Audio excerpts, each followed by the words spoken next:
You're dreaming of planning your ultimate Disney vacation.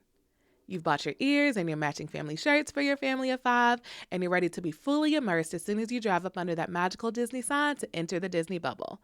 But skirt, pump the brakes. Where are you going to stay? Don't worry, we're here to help.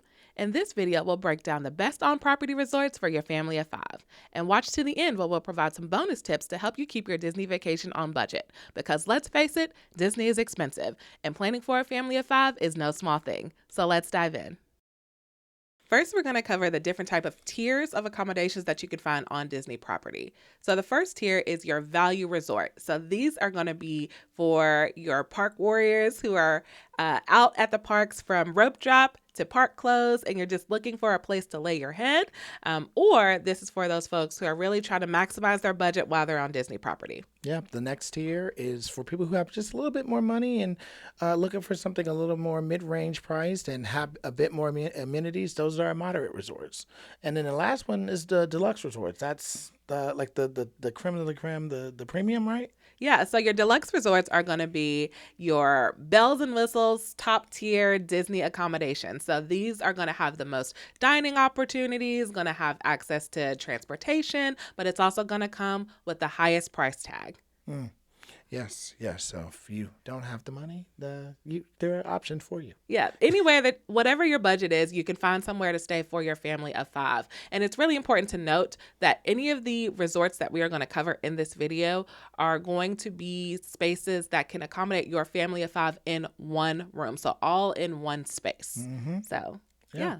Yeah, so let's get started. So you've already given us the different tiers, so let's go with value. Let's talk about value. What options are available for the values resorts? Okay, so for your family of five, in the values resort category, there are two main options that I would recommend. Mm-hmm. The first is the family suites at All-Star Music Resort. Yeah. And then the second one are the family suites at Art of Animation Resort. Yes. So both of these accommodations can fit up to 6 people or sleep up to 6 people in the room. Mm-hmm. And they actually have 2 bathrooms. So really spacious accommodations that we highly recommend. Yeah, we enjoyed staying there. It was definitely the suites are definitely an upgrade versus the standard rooms. Mm-hmm. We attempted to stay with our kids now, and they're a little bit bigger than they were when we previously came. Mm-hmm. Previously, we could stay in a standard room with a pack and play, and it was fine.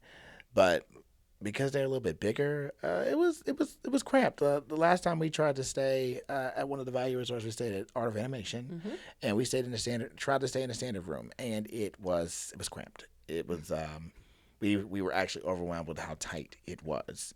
So we made a decision to upgrade to a family suite, and honestly, I don't think there's any going back. What do you think? Yeah, there's no going back there for us. We have passed that place of being able to fit our family of five in one standard room. Mm-hmm. But we could talk about how you can make standard rooms work for you if you have a family of five. But that'll be a little bit later on in the video. So keep watching. Yeah, stay tuned.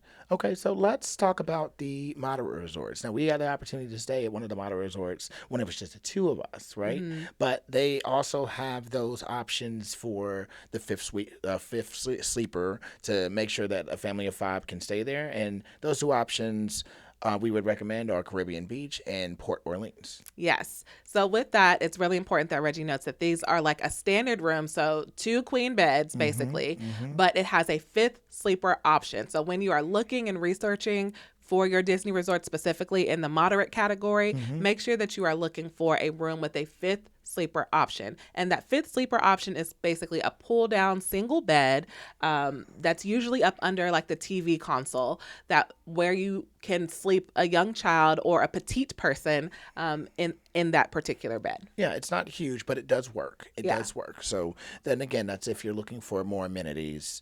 But the cool thing as far as amenities is like when we stayed at Caribbean Beach, like the Skyliner access. Yep. So you could zip in and out of the park, and there's also other places like you got access to other resorts where you can, go try things, try the croque monsieur, because that was Riviera yes resort. at Riviera. So you can. I think for me, it's going to moderate allows you kind of to experience the amenities of other places too, because of how close they are to each other. Yeah, so with Port Orleans, you have access to boats to get to Disney Springs. As Reggie mentioned, Skyliner at Caribbean Beach. That'll give you access to not only Hollywood Studios and Epcot, but also the Riviera, where you can get all those some different food options as well. But also another thing about those pools, or when you get to the moderate level, is that they have more better or higher tier amenities like the pools. Yeah, the bigger pools. Yeah, so they have bigger pools with nicer things that the kids can interact with, some slides and things like that. So it's really a great option if you are looking in that mid tier. Agreed. So now we're on our deluxe resorts. They have the most options at the highest cost, as we said.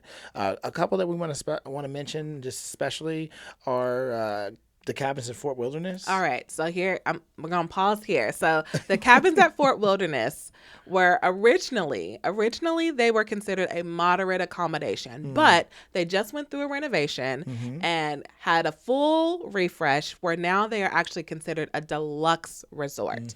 So the thing that makes this particular accommodation stand out, that's a little bit different from some of the other resorts or the other deluxe resorts, are that they don't have some of the bells and whistles that the traditional deluxe resorts have. Gotcha. So I do want for you to be mindful of that if you're looking at cabins at Fort Wilderness as an option. But the cabins at Fort Wilderness is great. It's a great option because it sleeps up to 6. So in the primary room, you can sleep 4 people. So it has a traditional queen size bed, but it also has bunk beds in that same space. So that sleeps 4 right there. But when you get into the living space, there's a Murphy bed that can pull down and sleep an additional 2 people. So it sleeps 6. It has a full kitchen and it has 1 bathroom. So that could be a great option for folks if you're interested in cabin, woodsy, outdoorsy living. But there are some additional sneaky costs that come in there. So you do have to be mindful of that. So one thing that I want to make sure that you know is that the cabins at Fort Wilderness is a sprawling resort. So it's a sprawling resort. Like I said, these are cabins. And with that, you might need to rent a golf cart while you are staying there. So that can, and depending upon the size of golf cart that you need, with the family of 5, you're going to probably need the bigger one. That's going to be an additional cost per day for you to think about. Yeah, okay? You definitely have to look out for that. So what other resort options are available for the deluxe option? Yeah. So with the other traditional deluxe resort options, you're looking at any of those kind of DVC resort options. So you're thinking, you're looking at Grand Floridian, Polynesian, Beach Club, Boardwalk, Riviera, as we mentioned. Yeah, there are tons and tons of deluxe resorts on property. Great places to eat. Listen, if you haven't realized from our previous video of sharing the interests, I like eating. So you know, I'm interested in seeing what they got to eat at these different resorts. So, listen, the Riviera, like I've already plugged that, but like going to the Polynesian and eating there, like, what is that? That's Ohana, right? Yeah. So it was a great experience. They've got a lot of stuff there. Yeah, great experience. Yeah, they've got a lot of stuff there, but specifically for the rooms, with the deluxe resorts, now you're getting into more space options for your family. So in addition to having deluxe resort studios that could sleep 5 in some of those rooms, you're now getting into the place where you can get 1 bedrooms, 2 bedrooms, and sometimes 3 bedroom accommodations in these deluxe resorts. So, or you can even get specialty accommodations like bungalows or tree houses in these deluxe resorts as well. So these are going to be options that allow you the most space and can sleep up to like 12 people depending upon what option you get. So if it's in your budget and you're looking to kind of splurge and you want to have a lot of fun, this could be a great opportunity for you. And another great thing about this is it has a full kitchen, so you can offset some of your costs there, where you can cook inside of your room.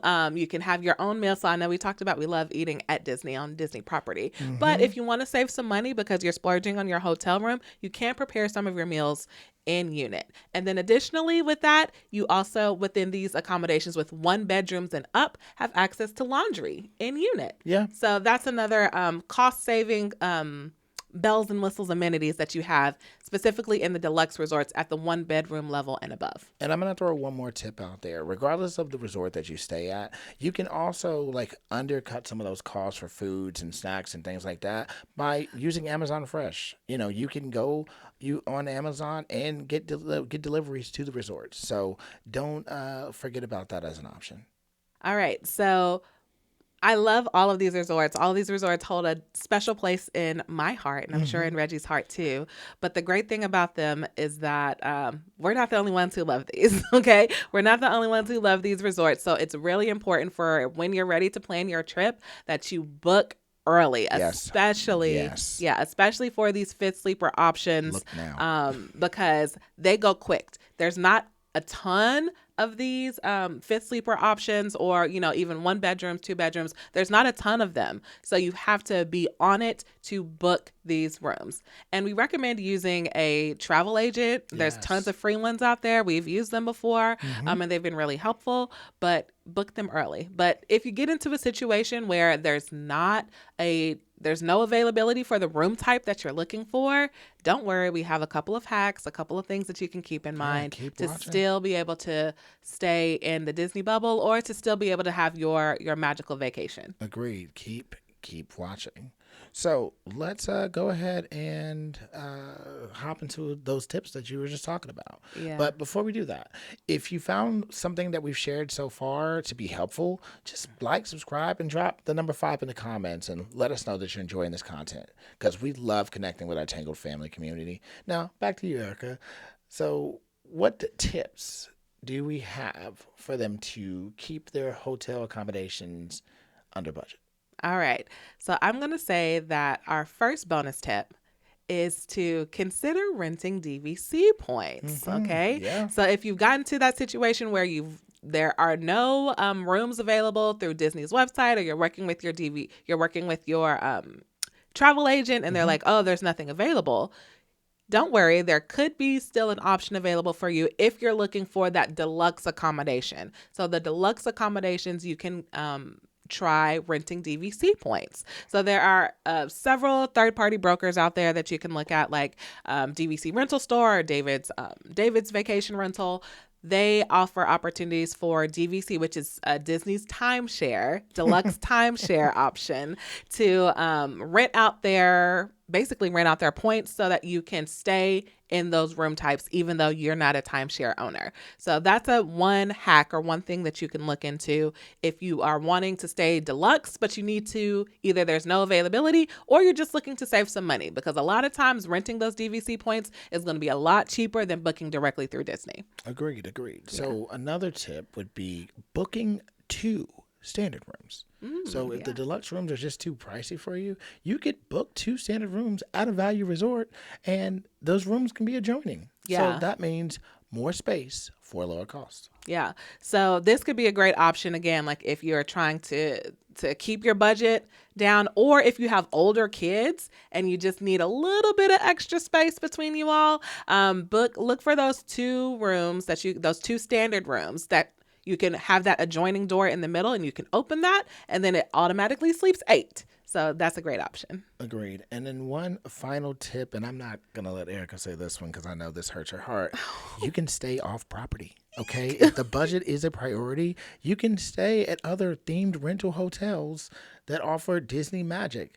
And I'll throw one out there that they would say the other parks, Disney lovers would say, you can stay at Universal Dockside or Surfside resorts, because they sleep 6 and have kitchenettes. So and you can still have access to getting to Disney. They're not that far, y'all, far away from each other. So, you can stay off property. There are all kinds of hotels in Orlando that will be able to accommodate your family if you're just like, it's too much to stay on property. Yeah. We've stayed off property, and we've stayed at Dockside, at Universal. And honestly, I was more surprised and more impressed than I thought that I was going to be, specifically because the price was so affordable, specifically at Dockside. It was so affordable, and we still got those accommodations, basically kind of like the family suite option, where the kids were in kind of the open space, and we had our own room with the door, and it was great. It was The pool great. was great. It was a, Yeah. it was a good time. It Yeah. was a good time. So that's our guide to Disney resorts for a family of 5. If you found this video helpful, please like, subscribe, and comment the word 5 below. But before you go, if you love all things Disney, parks, and beyond, check out our ranking of the top 90s animated films in a video right here. The link is also in the description. Thanks for watching. Until next time, please keep embracing the fandoms you love. We'll see you real soon.